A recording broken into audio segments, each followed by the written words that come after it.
In 2003, I moved to Chicago. I'd already come from a very cold place, far, far north in the United States. I came from one lake, Lake Superior, and moved to another, Lake Michigan.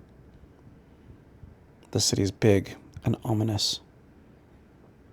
The architecture is astounding and all-consuming. There is a deep, deep sense of understanding architecture in relationship to winter. On this particular day, I'm sitting in my office overlooking Lake Michigan. It's blaring, beautiful ombre blue sky. And there, at 9 a.m., the sun is still heaving and heating and orange and yellow, and yet it's 20 below zero. I know this type of weather. I understand it. But when you live in a space that's built for this, you begin to understand it more intrinsically. The L train passes by and it's covered in sleet and salt. It's dusted. It's not snow, it's remnants of snow. Cars with their muddied tracks on the side, children with dirtied boots, parents in still galoshes in a city who still wears long fur coats to protect themselves. What city still wears that? My giant down parka sitting in the corner, crumpled. My wool hat still on my desk. It took me an hour to take it off. I'm a very bald man. But yet, we build these structures, these modernist pieces of metal and glass, stone and steel, to protect us.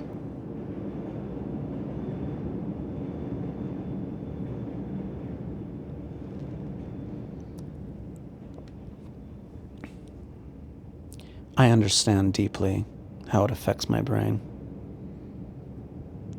I'm in a constant state of pause or introspection or whatever you'd like to call it, but it happens more often in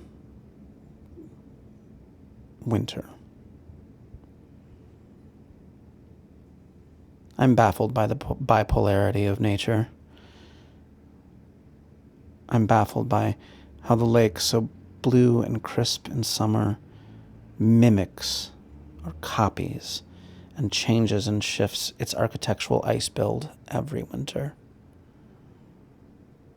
Walking on the lake at lunchtime, I hear the crunch, but it's not the normal crunch of just hearing dirt and sand and snow underneath your feet. There's a power there, a power that tells us nature always wins.